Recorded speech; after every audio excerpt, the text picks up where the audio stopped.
أرسط زينا قدماء منستر أبي أحمد أكل معدن ولدت خنا بروجكت لوجيني إلي بالم سبرينغا جميرا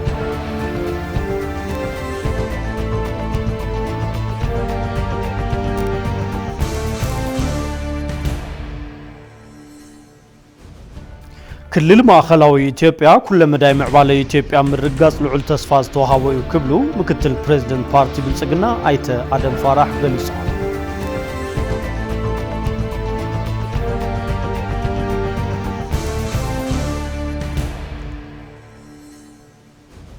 كابوصاي روسيا اسرائيل بلعل غازا تفصمو زلا متقعتي بومب حق عالم زصارريو لا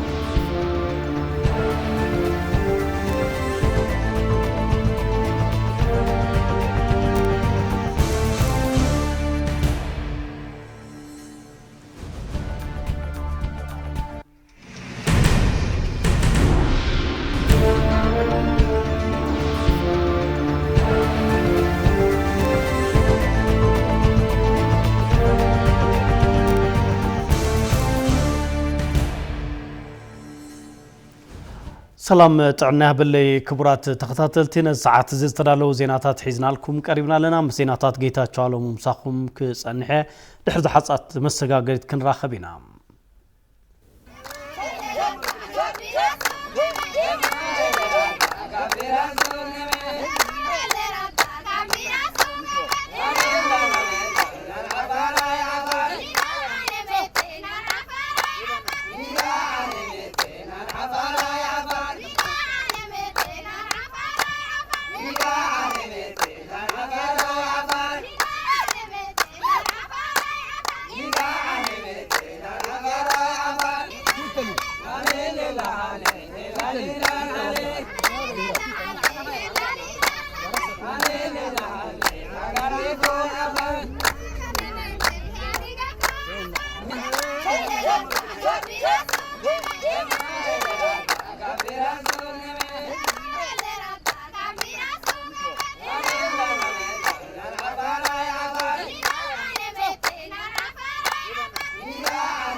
فلما حصرت زيناتات اب كل العفار زي سراح اكال غبتان ولدو زخونه بروجكت لوجيني إلي بالم سبرينغ بعلي تجميرو قدما منستر أبي أحمد بروجكت لوجيني إلي بالم سبرينغا جميرو قدما منستر أبي أحمد اكال معدن ولدو زخونه بروجكت لوجيني إلي بالم سبرينغ جميرو تي بروجكت هاب كل عفار زهنص انتخون تي سراح مبل سالساي زوريا معدن ولدو كهنصو كاب تتلمو شوعات كبابتات توريزم حدا كم زخناون تغليصلام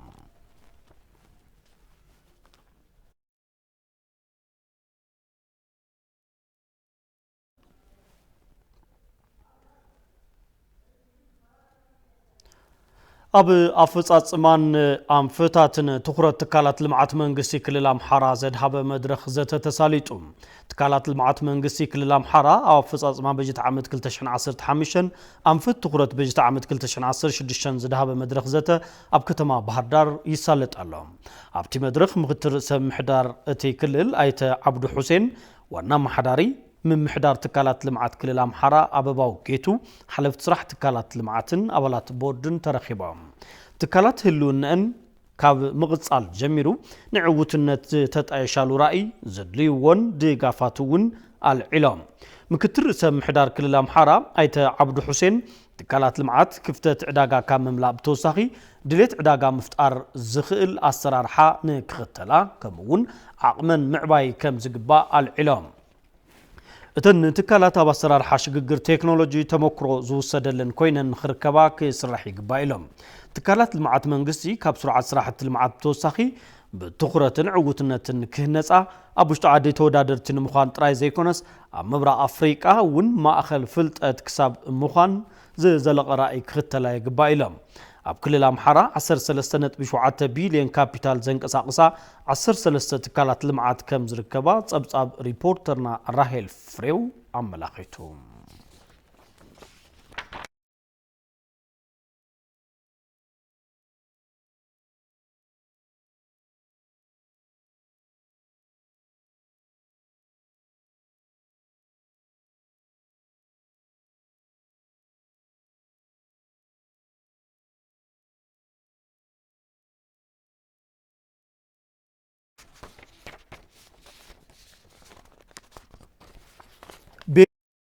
ቀጥሎ ቤጉ ነው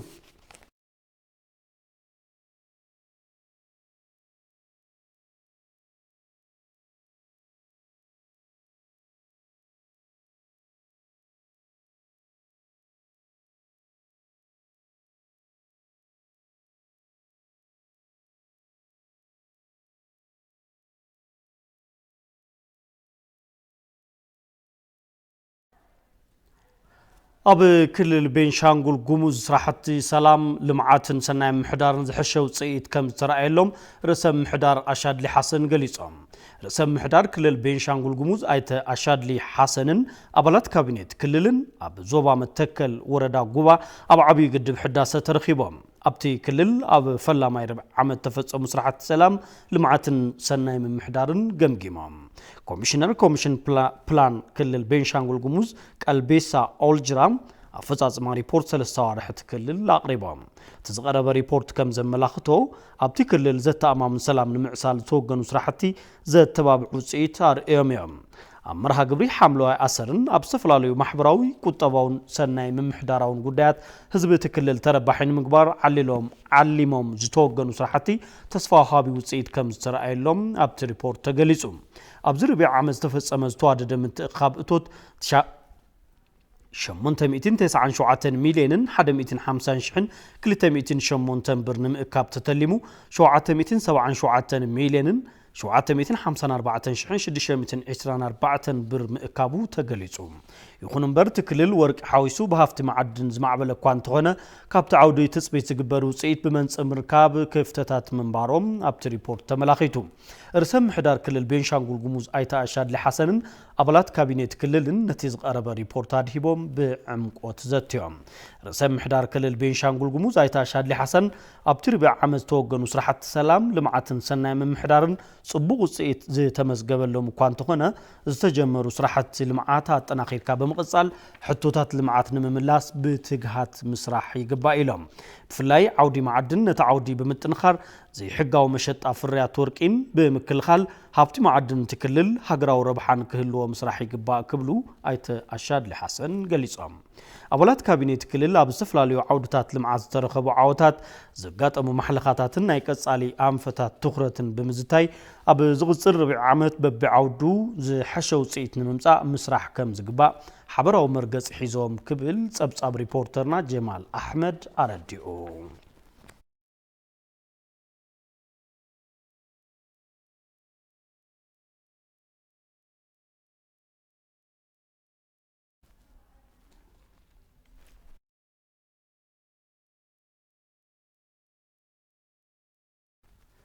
ክልል ማእኸላዊ ኢትዮጵያ ኩለ መዳይ ምዕባለ ኢትዮጵያ ኣብ ምርግጋጽ ልዑል ተስፋ ዝተዋሃቦ እዩ ክብሉ ምክትል ፕሬዝደንት ፓርቲ ብልጽግና ኣይተ ኣደም ፋራሕ ገሊጾም ዕላዊ ምስረታት ክልል መርሃ ግብሪ ኣብ ከተማ ሆሳዕና ተሳሊጡ ኣይተ ኣደም ትክልል ተስፋ ምዕባሉን ዕቤቱን ዕላው ንምግባር استراتيجيك تلمي بمدلاو ناب تكبار كم زتأتو تزاريبهم نعود أدبا قداي كم شتو بمحز أقباب نزي ولو منقصقاسات كم زتستو علوون حبيرهم بزيد ما معنوي لأخذ لهم أكلات بزقبرو وصعري زيد اللي واقع كم زتخفلهم أبريهم مساود أدبا تزاميدو زي حقاو منقصقاس كرمن كجراحن كم زقباؤون أيت أدم فرح تزاريبهم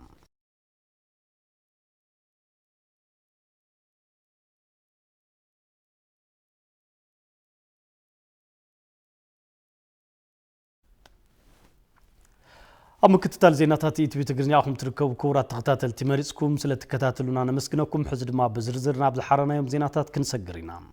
قدماي منستر أبي أحمد أب كل العفار مباصح مع الدين ولد زخنا كبابي نيلي بالم نعبيت إثيوبيا عقمي كم زلوه مر أيام خانو تزاريبهم دهب ياسين توسخ حيزالام بقدماي منستر دكتور أبي أحمد قسقاس كاب استجمروا بروجكتات وشت حادث هنا بروجكت معدن ولدو أبي استفلالي كلات يتكبر مهلاوي فلت أبي شو منت مباصح ذهنس معدن ولدو بروجكت كاب تم قدموا زحش مخانم بني جلس أبي كل العفار أكال زخنا نيلي بالم سبرينغ لوج بروجكت ون أجميران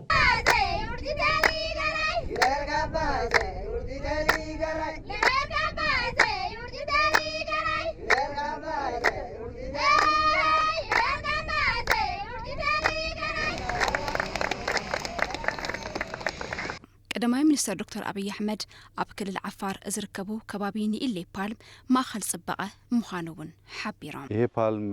بأفار كل ميكينيو زي أبكل العفار زركب بالم حدش هايوي أو أواش جيبوتي زسرح بعشران حمشين كيلومتر حقت زركبيو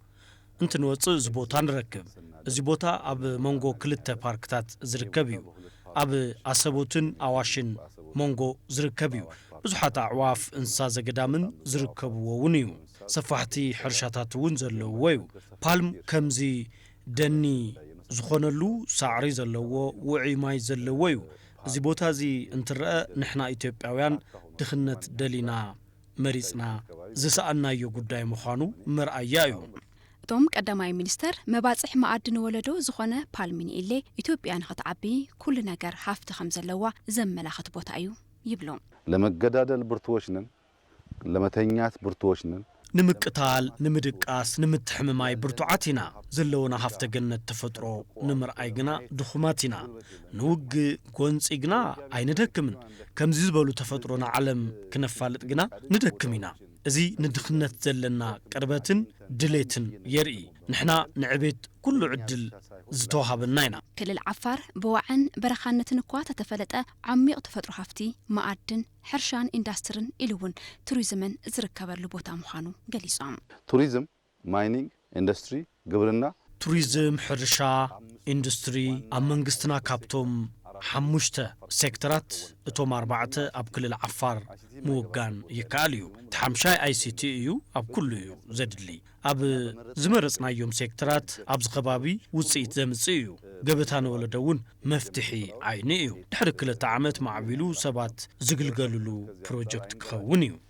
قدماي منستر أبي أحمد أبا كل العفار أبا زنبروم صانحيت كا بروجكت معدن ولدو مرحا قبر مجمار بزحلفة معدن فابريكا بينتونايت زوغبنين تخون مسنو حقاي سرنايون أبا تكلل أجمي رميا قلقالوت مقعزيا دحري سممع سلام بريتوريا زحشة تبصحنت كم زلون سرعة النحزن يركب كبلو أب من نهار عدوا زرخبنا يوم تقلقل تقليصام أب سرح زركبات تشكركرتي بزل على عقن قصرا انتنكيون حبرتسب بمسارة زوز التمن قلقالوت كركب يسرح مهلاو بيت صحفة مقعزياتا كتما قليصوم بريو برهانة توساق حيزالهم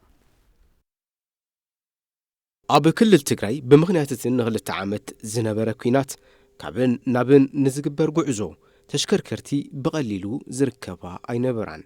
زنبرة سئنت ندادون كال فتن عينيرو دحرو على سلام بريتوريا زي ناتفاخس ممزوون حبرت سوون ناب زدل يبوتا زنكسا أسلو عدل مركبون ETV تقرنيا أب من نهاريا كتما عدوا ترخيبو ززراربوم تقلقلتي قليصوم أبز حلفة خطري أنت اللقاء ياو ببزح خاطر الناس أطرو أبز حلفة خلت 3 عامات ياو محبر سمنا بزح لعل تحتي بزح وصا ورد يصنيحو أب ترانسبورت تمسي خاون بزح منقل تعات نورلو حزبنا زي أصنلي نيرو حزك هذا وعلي بريتوريا جميرو نيروبي وعل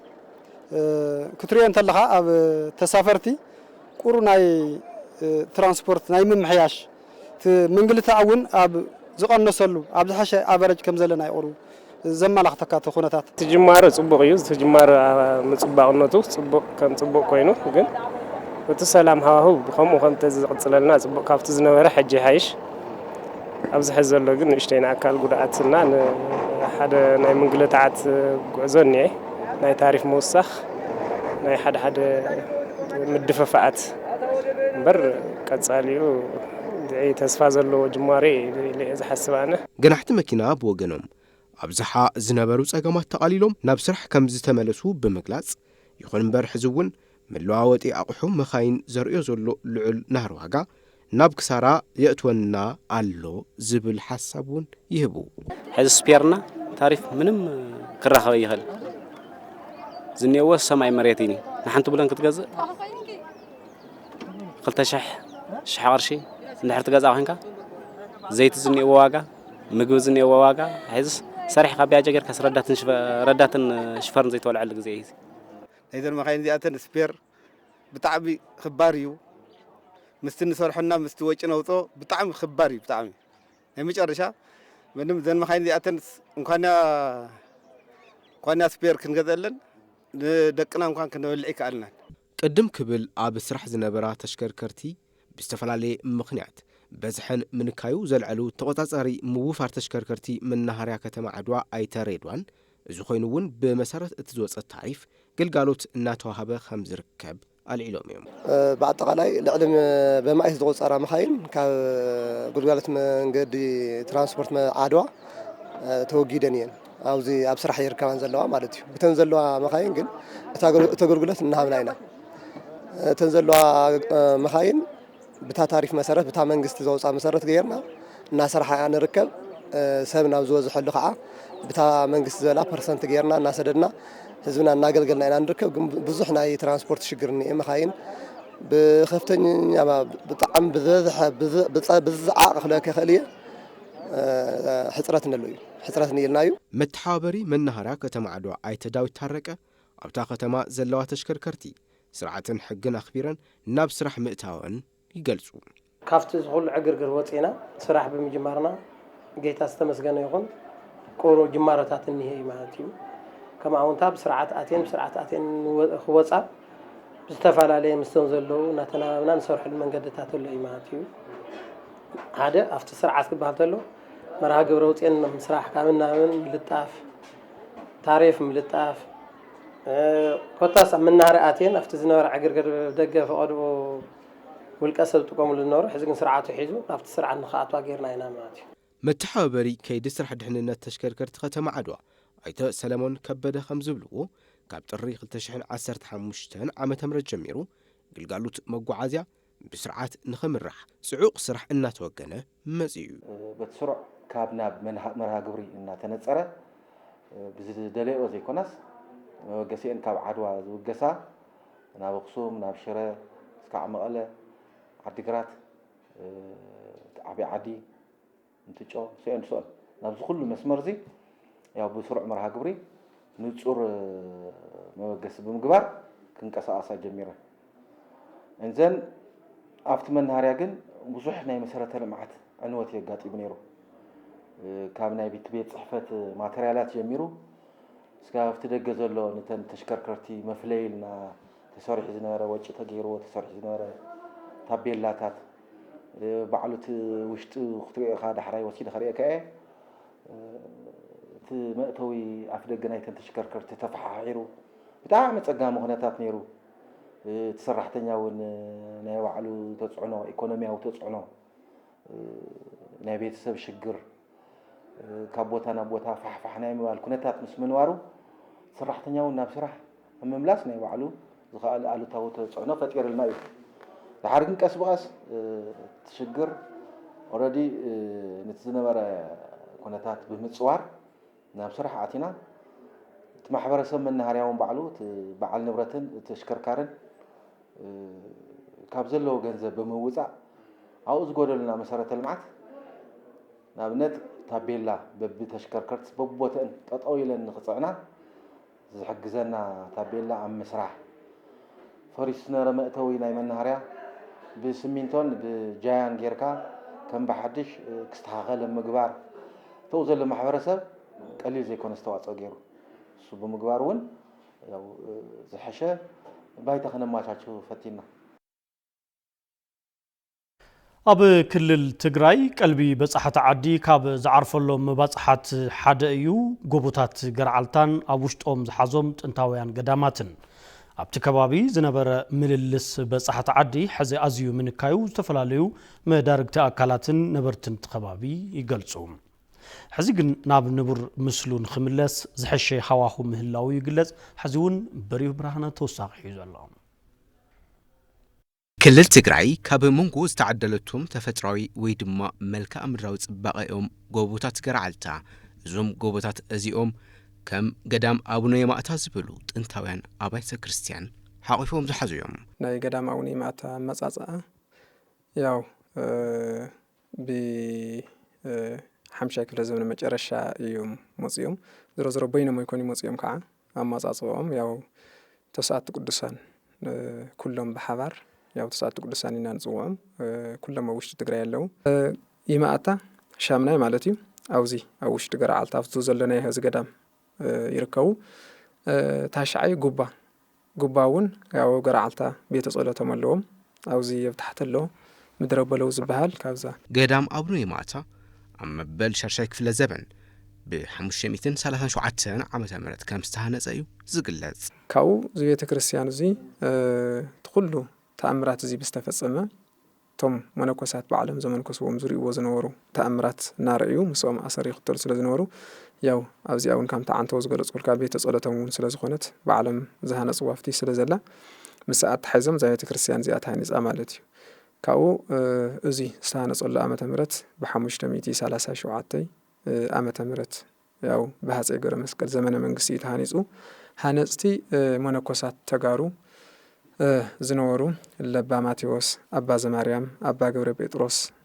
ገብረ አዶናይ ገብረ አጽፋ ዝበሃሉ መነኮሳት እዮም ዝኹሉ ህንጻ እዚ ሃኒጾሞ ማለት እዩ ሰዓሊ ጻዲቅ ኢየሱስን ብንያም ዝበሃል ወዲ ሓፍቶም ለባ የማእታ ካብ ቆስያ ምስኦም ዝመጸ ናይ ለባ የማእታ ትውልድ ሃገሮም ያው ተስዓቱ ቅዱሳን ረማውያን እዩ ዝብሎም ትገሊ ግን ታፍሊት ቦታኦም ቆስያ ይብላ ናይ ለባ የማእታ ማለት እዩ እና ካብ ቆስያ ምስኦም ዝመጸ ዝኹሉ ስእሊ እዚ ስእሉ ያው ፍቱሽጢ ናርአና ዝነበርና ኣቲና ኣብ መጀመርያ ጉልላት ዝርከብ ዘለዉ 12 ሐዋርያት ስእሊ እኒኦ ቀጽልካ ካልኣይ ጉልላት እኒኦ ተስዓቱ ቅዱሳን ኣለዉ ማለት እዩ እና ዞም በዓል ቀይሕ ፈረስ ኣባ የማእታ በዓል ጻዕዳ ፈረስ እውን ኣሎ ብድሕሪት ዝኹሉ ስእሊ እዚ ስእሊ ዝሰኣለ ማለት እዩ ስእሉ እውን ኣብቲ ሽዑ ዓመተ ምህረት እዩ ተሳኢሉ ኣብ 537 ዓመተ ምህረት ያው ትህንጻ ብልተፈጸመ ቀጠታት ስእሊ እውን ዳይሬክተር ሽዑ ተኻይዱ ማለት እዩ ሪእቶ ዝሃቡና በጻሕቲ ዓዲ ከም ዝበልዎ ኣብቲ ከባቢ ኹል መዕረፋ ጋይሽ ንምምላእ ክስራሕ ይግባእ እዞም ጎቦታት እዚኣቶም ማለት ናብ ቱሪዝም መስሕብ ክኾኑ ተኾይኖም ሓደ መንግስቲ ቆላሕታ ገብረሎም እኒኦም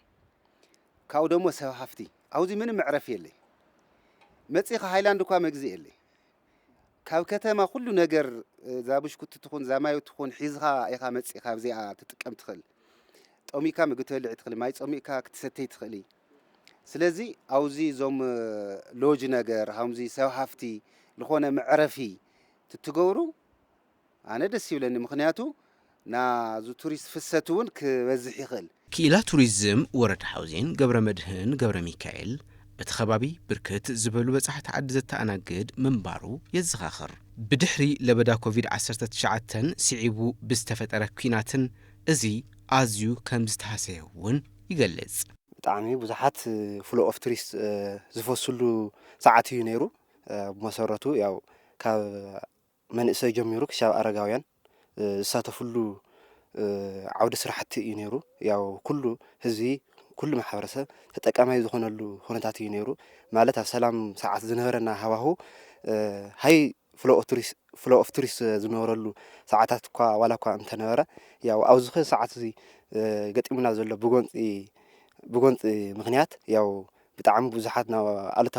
ኣሉታዊ ዝኾኑ ጽዕንቶታት ወይ ከዓ ኢንተርናል ፋክተር ያው ናብ ዜሮ ብርኪ ኢኮኖሚ ያው ክበጽሕ ክኢል እዩ ድሕሪ ስምምዕ ሰላም ፕሪቶሪያ ምንቅስቃስ ቱሪዝም እቲ ከባቢ ናብ ምንቕቃሕ ንኽምለስ ሓደ ኢሉ ጀሚሩሎ ከም መብርሂ ክኢላ ቱሪዝም ገብረ መድህን ገብረ ሚካኤል ኹል መዕረፊ ኣጋይሽን ካልኦት ኣገደስቲ መሰረተ ልምዓትን ንምምላእ እውን ሰብ ሃፍቲ ኢንቨስት ክገብሩ ጻውዒት ቀሪቡሎ ኣብዚ ሕዚ ሰዓት ግን ብናይ ሰላም ጨላንጭል እናተፈትሐ እዩ ቀስ ብቀስ ዘሎ ያው ብምትሕባር ብናይ መንግስትን ብናይ ህዝብን ኣብ ጽቡቕ እንተና እዩ ዝርከብ ስለዚ ግን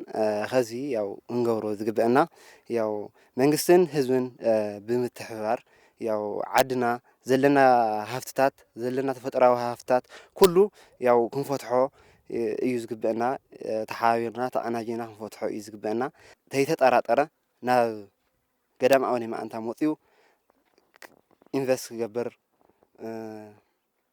ክጉብኒ ሃገር ክዕቢ ይኽእል እዩ ባህላ እየ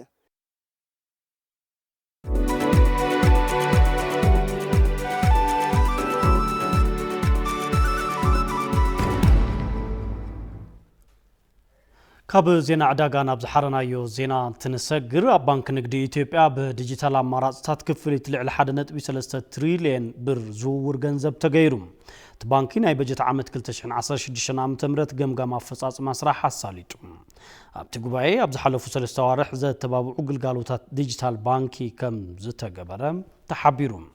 ብዲጂታል ኣማራፅታት ክፍሊት ልዕሊ 1.3 ትሪልየን ብር ዝውውር ገንዘብ ከም ዝተገብረ እውን ዝተረኽበ ሓበሬታ ኣረዲኡ ኣሎ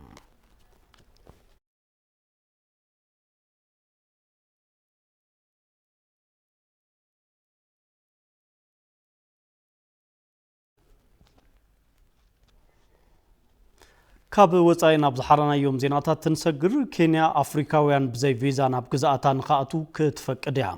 ኬንያ ኣፍሪካውያን ብዘይ ቪዛ ኣብ ግዛኣታ ምንቅስቓስ ንኽእሉ ክትፈቅድ ምዃና ፕሬዝደንት ሃገር ዊልያም ሩቶ ገሊጾም ቶም ፕሬዝደንት ዝዝበሉ ኣብ ኮንጎ ብራዛቪል ኣብ ዝተኻየደ ናይ 3 ተፋሰስ ሃገራት ኮንፈረንስ ክሌማዊ ለውጢ ኣብ ዝገበርዎ መደረ እዩ ኣብ መደረኦም ድማ ኬንያ ዝወሰነት ምስ ሃገራት ኣፍሪካ ዘለዋ ልውውጥ ንግዲ ንምዕባይ ብምሕሳብ ከም ዝኾነ ኣገንዚቦም ቅድም ክብል ኣብ ሃገራት ምብራቕ ኣፍሪካ መለክዕን ታሪፍን ቪዛ ብምስራዙ ልውውጥ ንግዲ ብልዑል ብርኪ ከም ዝዓበየ ኣመልኪቶም ኣብ 2024 ናብ ኬንያ ንምጉዓዝ ዝሓስቡ ኣፍሪካውያን ቪዛ ከም ዘየድልዮም መጽሔት ክላይሜት ቼንጅ ጽሒፉሎ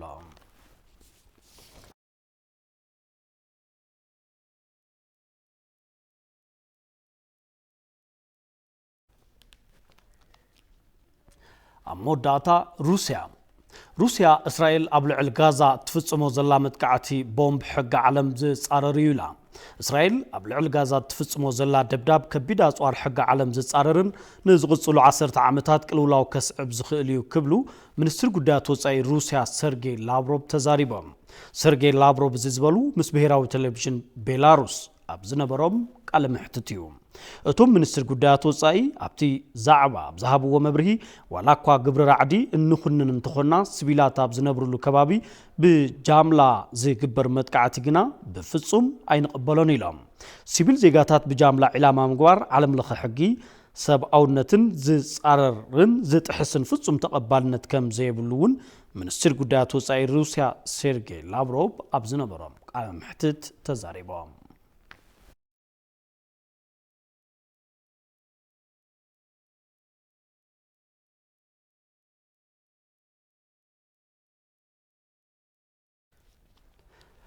ክቡራት ተኸታተልቲ ሕዚ ድማ ቀንዲ ነጥብታትና ክነዘኻኽረኩም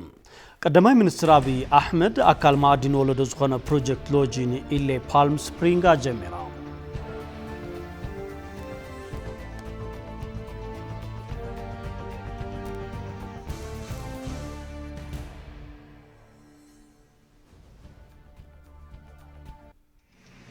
ክልል ማዕከላዊ ኢትዮጵያ ኩለ መዳይ ምዕባለ ኢትዮጵያ ምርጋጽ ልዑል ተስፋ ዝተዋሃበ ክብሉ ምክትል ፕሬዝደንት ፓርቲ ብልጽግና አይተ አደም ፋራህ ገሊጾም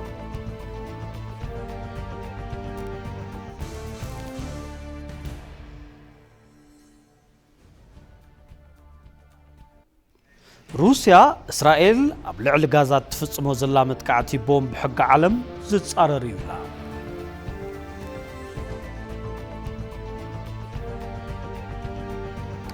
ክቡራት ተኸታተልቲ ዜና ኣብዚ ተፈጺሙ ስለምክታልኩም ነመስግን ጌታቸው አለሙ ሰማያ ስቱዲዮ ሓቢረኩም ነራ አበብ ዘለኹሞ ሰላም ንኾነኩም ተመነ